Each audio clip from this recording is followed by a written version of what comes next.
It began with a whisper inside Turning Point USA's sleek headquarters, a whisper that spread faster than any political controversy the conservative movement had ever faced. When the name Erika Kirk was murmured in connection with the chief of staff, staffers froze mid-sentence. Phones went silent. Suddenly, it wasn't about policy, patriotism, or the next big event. It was about something far messy, an affair that no one saw coming, and everyone was desperate to deny. Erika, the polished public figure known for her devotion to faith, family, and her outspoken support for conservative values, had always been viewed as untouchable. Her image was clean, nearly saintly, until now. But as the chief of staff known for his authority, his charm, and his reputation for running the TPUSA office like a military base, finally broke his silence. The world learned there was much more going on behind those closed doors than anyone imagined. The first signs appeared weeks earlier when reporters noticed Erika's sudden absences from key events. She skipped the Freedom Summit, ignored media requests, and posted only vague, filtered photos that told fans nothing. Behind the scenes,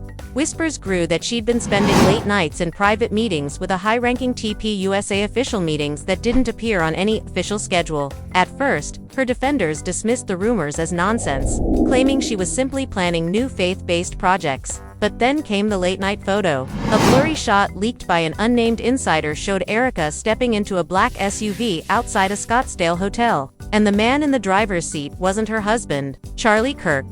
Within hours, the image spread like wildfire across social media. Fans were stunned. "There's no way," one commenter wrote, while another said, "Erika would never do that to Charlie." But as the story picked up traction, the chief of staff disappeared from the public eye, canceling appearances and refusing to comment. That silence only fueled speculation. Did he really think the story would fade? Or was he waiting for the right moment to reveal the truth? When he finally spoke, his words sent shockwaves through the conservative world. He didn't deny the affair. He didn't apologize. Instead, he told a story so personal, so emotionally charged, that even his harshest critics stopped to listen. He spoke about the pressure, the loneliness, the blurred lines between loyalty and desirand, about how Erika had become his confidant when everything else in his life felt hollow. "You can only pretend to be perfect for so long," he said, his voice trembling, "before the truth demands to be seen." That confession cracked the foundation of everything TPUSA stood for. Staff members were divided,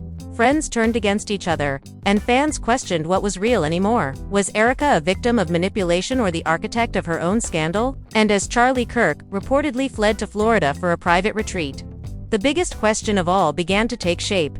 How far was this going to go before someone told the full truth? Under the soft glare of the office lights, the tension inside the TPUSA headquarters was thick enough to slice through. Staffers avoided each other's eyes, pretending to stay focused on their screens.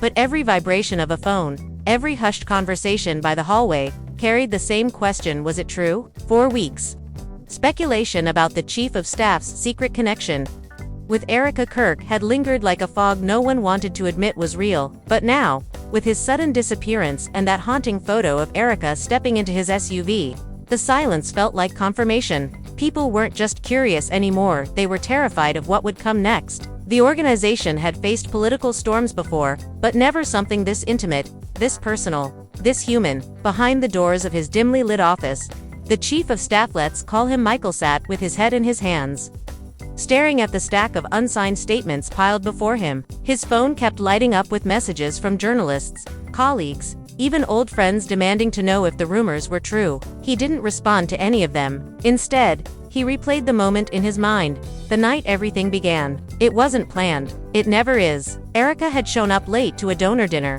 her hair slightly out of place, her smile tighter than usual. Michael had noticed the exhaustion behind her eyes, the way she kept glancing down at her phone, avoiding small talk. After the event, they'd both lingered in the empty ballroom.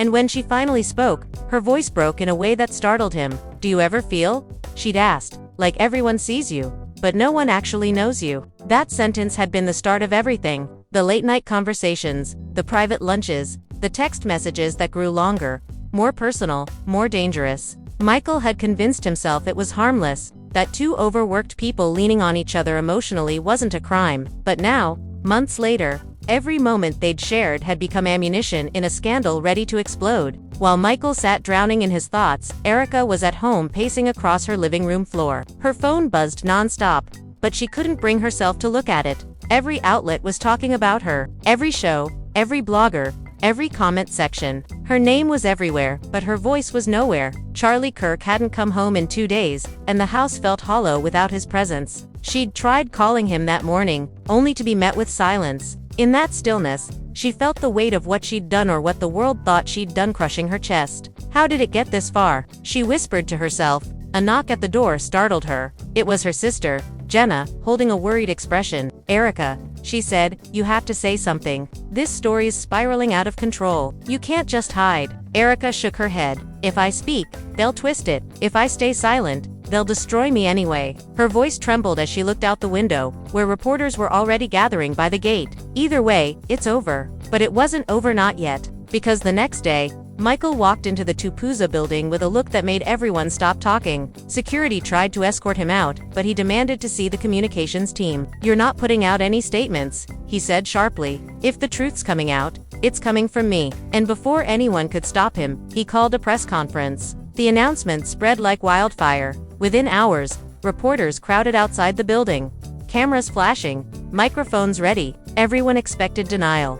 Maybe a carefully worded speech about misunderstandings. But when Michael stepped up to the podium, his expression was raw. He wasn't there to defend himself. He was there to confess. "I made mistakes," he began, his voice steady but heavy. "Mistakes that started as friendship and turned into something I couldn't control." Gasps rippled through the crowd. This wasn't political. This wasn't calculated. It was two people who lost themselves in the pressure of pretending to be perfect. He paused, his eyes lowering. "I never meant to hurt anyone, least of all Charlie. But I won't lie anymore." The room fell into stunned silence before the reporters erupted with questions. Some shouted for names, others demanded timelines. But Michael just stood there, breathing through the chaos. His phone buzzed again, Erika's name on the screen, but he didn't answer. Instead, he walked away from the podium, his face pale, his jaw trembling, as the noise of the world swallowed him whole. Meanwhile, Erika was watching the broadcast from her living room, her eyes wide, her hands gripping the couch cushions. "No," she whispered.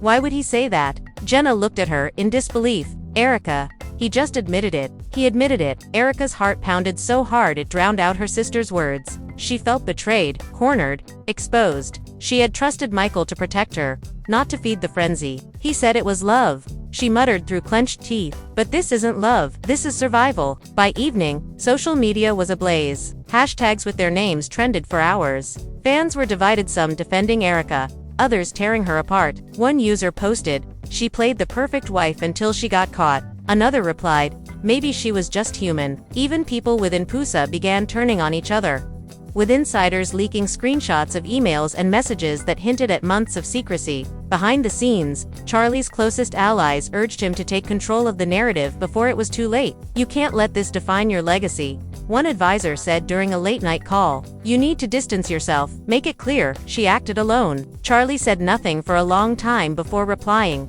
"And what if she didn't?" The advisor went quiet, sensing the conflict in his tone. For the first time in his career, Charlie Kirk, the man known for always having an answer, was speechless. He wasn't just dealing with public humiliation, he was facing the collapse of the image he'd built, the loving husband, the moral compass of a movement, now surrounded by whispers of betrayal. As the hours dragged into dawn, Erika sat by her window, tears streaking her face as she watched the sunrise. The city outside was waking up, but she felt stuck in a nightmare she couldn't escape. Her phone buzzed again. Another couldn't escape. Her phone buzzed again. Another message from Michael, unread. She couldn't bring herself to open it. Somewhere in that silence, she realized that whatever they had shared, whatever it meant, had become something poisonous, something that might destroy them both. The next morning, a new headline appeared. Exclusive TPUSA insider claims cover-up goes deeper than anyone knows. The scandal had just begun, and as the sun rose over a fractured world of politics and secrets, everyone knew the story was far from over. Rumors spun out of control as the sun climbed over Phoenix, where TPUSA's headquarters stood under siege from reporters, drones, and furious donors demanding answers. Inside the glass building, silence carried an edge sharper than any word spoken. Michael hadn't been seen since his public confession, but his shadow lingered in every hallway. Staff members whispered his name like a curse, afraid that any association could cost them their careers. By noon, half the communications team had quit, and the legal department was scrambling to clean up the mess. Meanwhile, the board held an emergency meeting.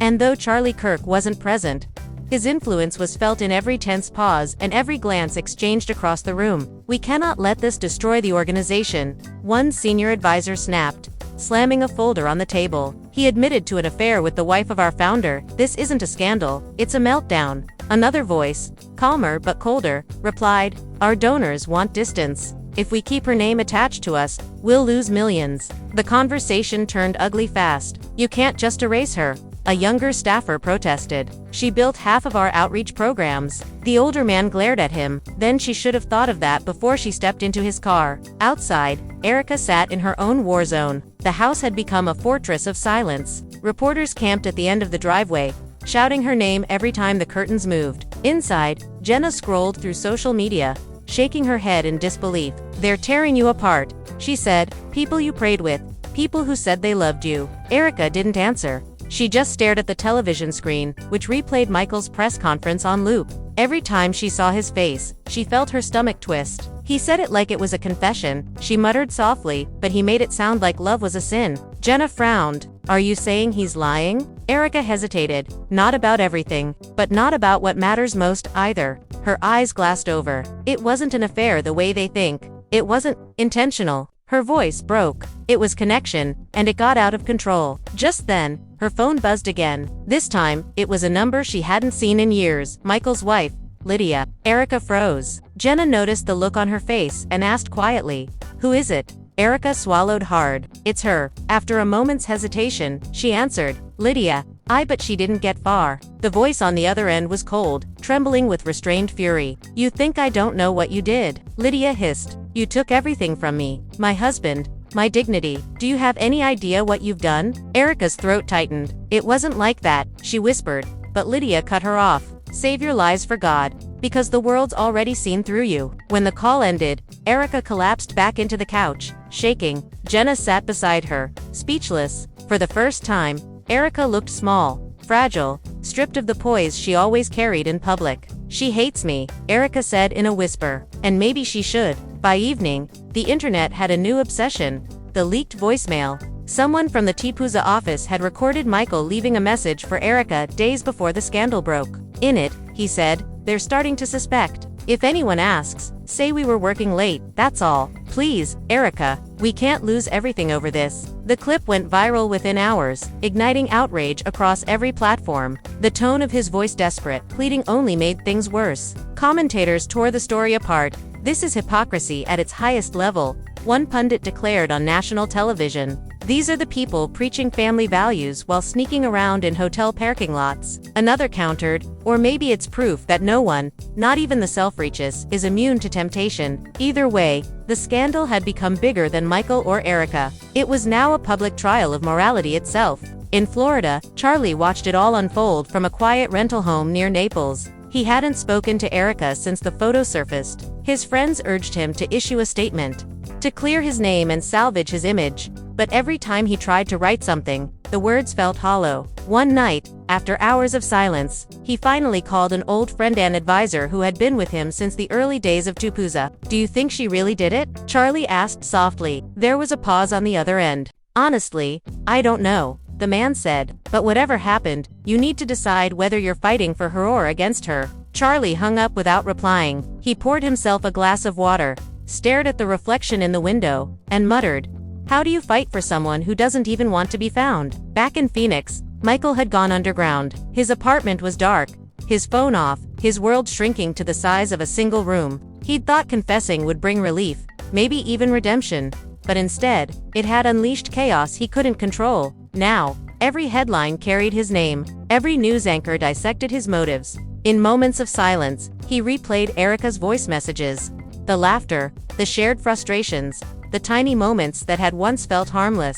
"We were supposed to be better than this," he whispered into the emptiness. One night, he finally broke the silence and sent an email to Erika, to Charlie, and to TPUSA's board. It read, "I'm done running. You all deserve the truth. Whatever that means now. Meet me tomorrow. No cameras. No lawyers. Just truth." The message set off panic in every corner of their fractured world. The next morning, before the sun rose, Erika stood outside a quiet chapel on the outskirts of town. It was the same place she'd spoken at during a charity event years earlier. She had come alone, dressed in plain clothes, her hair tied back, her expression unreadable. Moments later, Michael arrived. Their eyes met for the first time since the confession. No reporters, no cameras, just two people standing in the ruins of their own choices. "You shouldn't have called me here," Erika said quietly. Michael shook his head. "I had to. I need you to know I didn't tell them everything." Erika frowned. "What does that mean?" He took a slow breath. "They think I confessed out of guilt,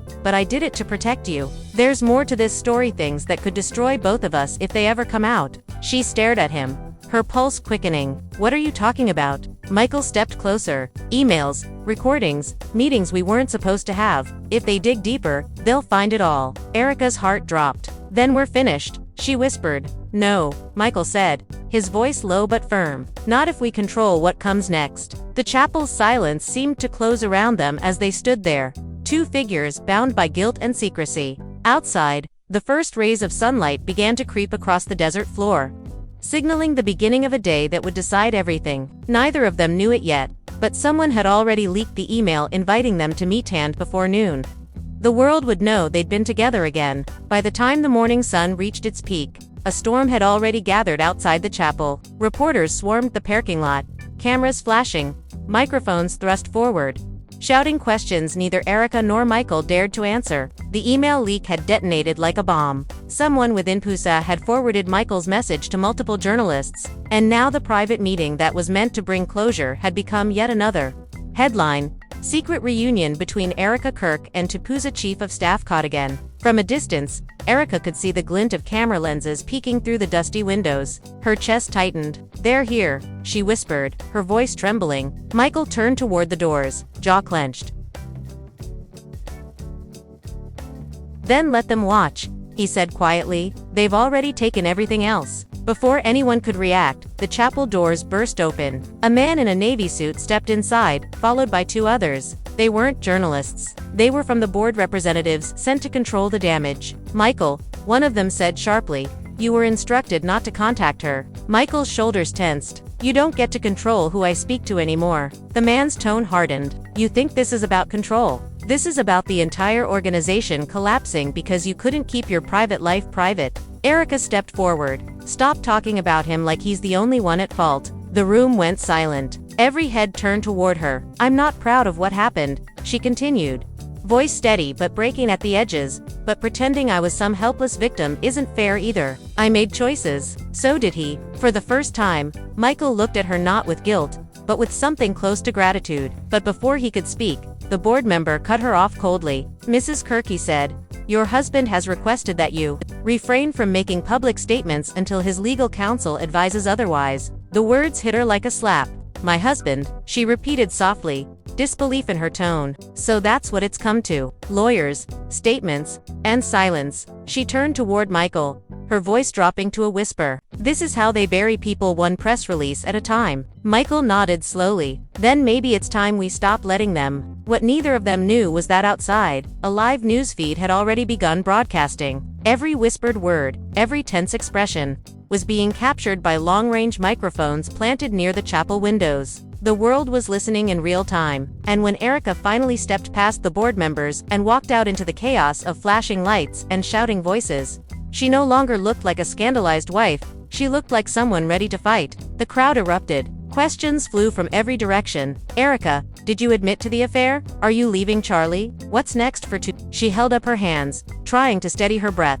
"I'm not here to perform," she said, her voice cutting through the noise. "I'm here to tell you that not everything you read is true, but not everything you believe is false, either. Sometimes the truth is just complicated." Michael appeared behind her, ignoring the warnings shouted by the board members. "We made mistakes," he called out to the cameras, "but not the kind you think. This wasn't about lust or betrayal, it was about pressure, loneliness, and the illusion of perfection." A wave of murmurs spread through the crowd. One reporter shouted, "Are you saying TPUSA forced you into silence?" Michael hesitated. "I'm saying they built a world where silence was survival." Back at the Kirk residence, Charlie was watching the broadcast on mute. His jaw tightened as he watched his wife standing beside the man who had humiliated him. Aides hovered nearby, waiting for instructions, but Charlie waved them off. After a long pause, he finally spoke. "She's not coming back from this," he he said flatly. One aide replied, "The public will move on." "Sir, they always do." Charlie shook his head. "No, she's just rewritten the rules." As the media frenzy raged on, divisions within TPUSA deepened. Some employees began leaking internal emails that revealed more than anyone expected. Documents showed that Michael and Erika's late meetings had been quietly approved by a senior executive, someone who may have known all along. Overnight, the narrative shifted again. Was it really an affair, or a cover story for something bigger? Some claimed the two were working on a secret project to rebrand the organization, one that the board later buried when the scandal broke. Others said the relationship had been genuine from the start, but deliberately exploited once discovered. In the days that followed, conspiracy channels and gossip outlets went wild. Vance dissected every expression in Erika's televised appearances, every pause in Michael's voice. One podcast claimed to have an anonymous source who said Michael had been blackmailed. Another insisted that Erika had been warned months earlier to end things or face exposure. The more they denied, the deeper the story grew. One evening,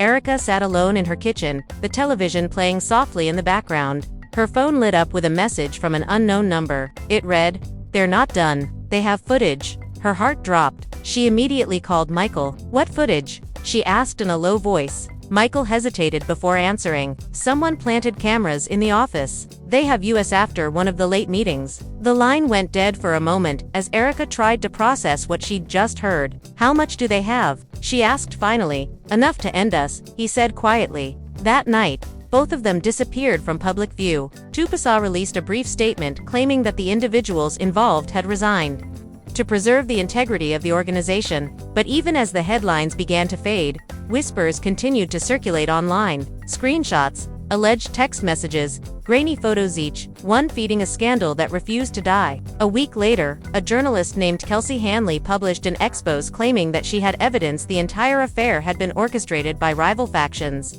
within TPUSA to discredit Charlie Kirk's leadership. Her article was explosive, suggesting that Erika and Michael had been manipulated into a trap designed to implode the organization from within. The story reignited everything. Some believed her, others called it a conspiracy. But one thing was certain: no one was innocent anymore. In the middle of that chaos, Erika finally broke her silence again, this time in an emotional interview. Her eyes were swollen, her voice low but steady. "I'm not perfect," she said, "but I'm not evil. I believed in people who used my faith and my loyalty against me, and now I live with that." When asked about Michael, she paused for a long moment. "He tried to protect me," she said softly, "even when it destroyed him." As the interview ended, the screen faded to black, but her words lingered in every living room across America. Fans argued online about what she meant. Some swore she was hinting at a deeper truth, something still hidden beneath the surface. Others said it was nothing more than damage control. But for those who knew how TPUSA worked, those who'd seen how tight the walls were built,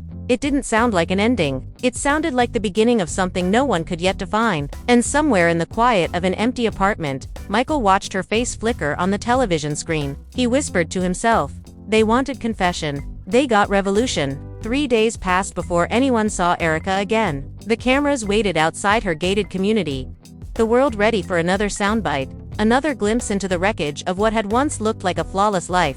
But this time, when she stepped outside, there was no makeup, no stylist, no rehearsed composure. Just a woman wearing a gray sweatshirt and sunglasses, holding a single piece of paper in her hand. The reporters surged forward, microphones thrust toward her face, shouting questions that merged into noise. She raised the paper and spoke with quiet determination. "This," she said, "is my resignation letter from every public role I've ever held. I'm done pretending." The crowd fell silent, stunned. "So it's true," someone shouted. "Was the affair real?" She lowered her gaze. "It was real," she said, "but it wasn't what you think. None of this was." She turned and walked back inside before anyone could say another word. That 20-second clip was replayed hundreds of times across every platform. Her tone, calm, unguarded, stopped people in their tracks. It didn't sound like the scandalized woman tabloids had painted. It sounded like someone who had finally surrendered to truth. At TPUSA headquarters, the mood was grim. Charlie had returned for the first time since the meltdown began, walking through the corridors with that familiar, unyielding expression. No one dared meet his eyes. In the boardroom, he stood at the head of the table, a single document in front of him, the official termination notice for Michael. "Sign it," an executive urged. "We can't move forward until you make this official." Charlie didn't move. His gaze lingered on the paper before he said, He's already destroyed himself. What's one more signature going to change? It changes the narrative. The advisor insisted. Right now, people think you're weak. Charlie's voice turned cold. People forget. They always do. But when the room emptied, he sat there alone, staring at his reflection in the polished wood. His mind replayed every headline, every photo, every soundbite of Erika's voice. No matter how angry he was, he couldn't shake the image of her standing outside their home, broken but unafraid. Meanwhile, Michael was hiding out in a small motel off the highway. The curtains were drawn. His phone turned off except for brief calls to his lawyer. He hadn't eaten in days.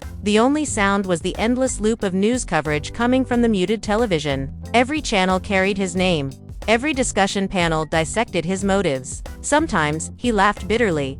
Sometimes he just sat there, silent, as if waiting for the noise to burn itself out. One night, there was a knock at his door. He froze, then hesitantly opened it. Standing there was a familiar figure, Charlie Kirk himself. Michael's stomach dropped. "You shouldn't be here," he said quietly. Charlie stepped inside without asking. "Neither should you." The air between them was thick with tension. For a long time, neither man spoke. Finally, Charlie said, "Tell me the truth. No cameras.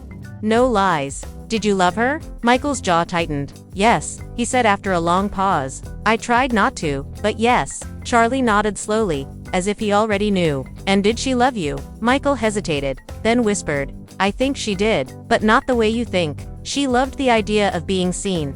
And I loved being the one who saw her." Charlie exhaled deeply, the anger leaving his face, replaced by something more complicated. "You destroyed everything," he said softly. Michael's voice broke. "No, Charlie, it was already broken. We just stopped pretending." The two men stood in silence. Outside, the neon lights of the motel sign flickered, bathing the room in a dull red glow. Finally, Charlie turned to leave. At the door, he said, "Whatever truth you think you've found, it won't save you. It never does." Then he walked away. Michael sank. "Won't save you. It never does." Then he walked away. Michael sank into the chair, covering his face with both hands, feeling the weight of every decision crushing him all over again. By morning, the confrontation had leaked. Someone had tipped off a local journalist who reported seeing Charlie's car at the motel. Speculation exploded once more. Some said the men had reconciled. Others claimed Charlie was there to deliver a threat. No one knew the truth, and that made the story even bigger.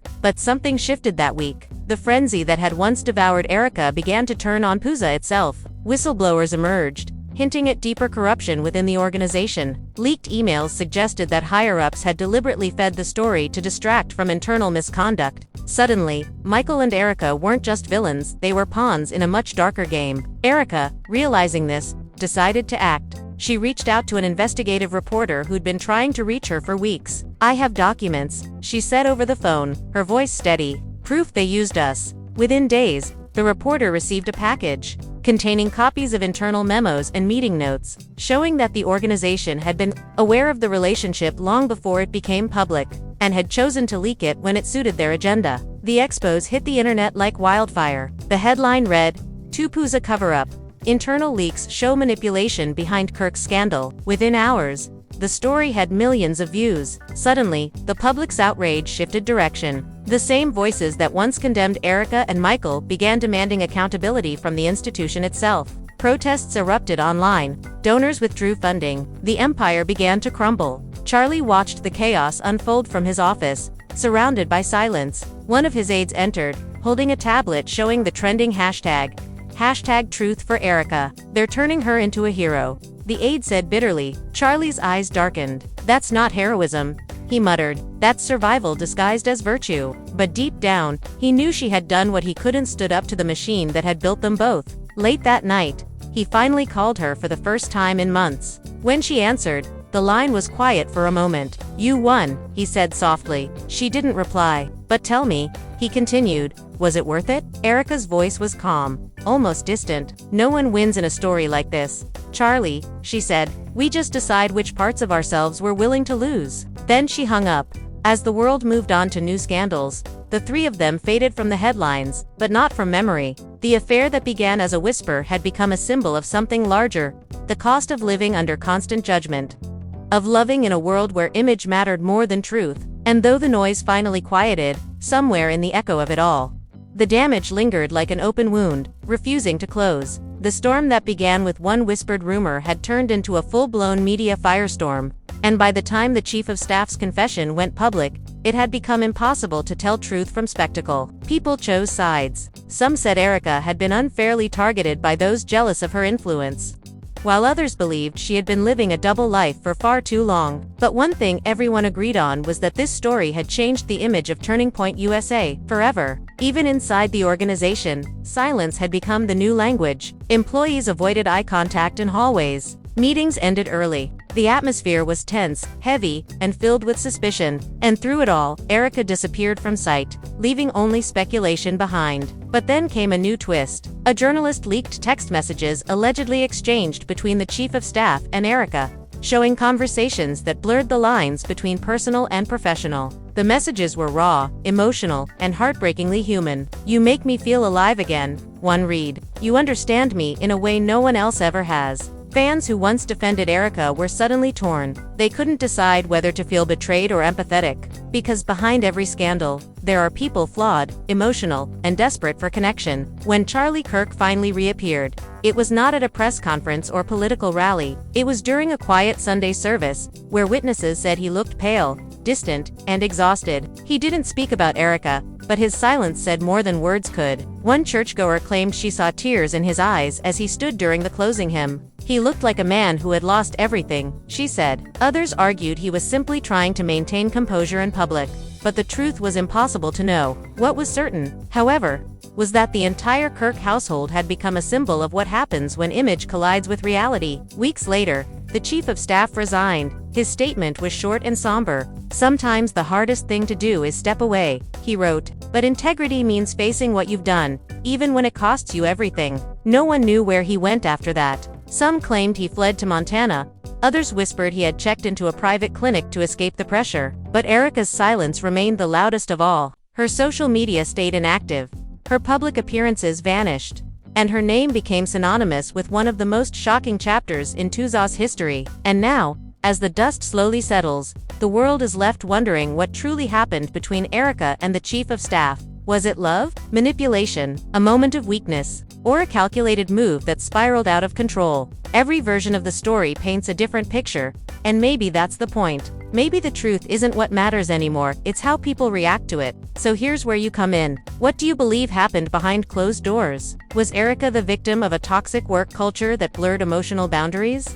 Or was she the one pulling the strings from the start? Do you think the Chief of Staff's confession was genuine, or just an attempt to save himself from a bigger scandal? Tell us what you think in the comments. Because this story has divided an entire movement, and your voice matters in uncovering where the truth really lies. If you've been following this explosive saga, don't forget to hit that like button to keep this investigation alive. Your engagement helps stories like this reach more viewers who want to know what's really happening behind the curated smiles and picture-perfect family portraits. And if you haven't already, make sure you subscribe to stay updated as this drama continues to unfold. There are still loose end statements that were never released, people who've gone silent, and evidence that may still surface. Turn on notifications, because the next revelation might change everything you thought you knew about Erika Kirk, the Chief of Staff, and what really goes on inside America's most talked about conservative organization. Until then, stay tuned, stay curious, and remember, every story has two sides. But sometimes the one you're not supposed to hear is the one that tells you the most.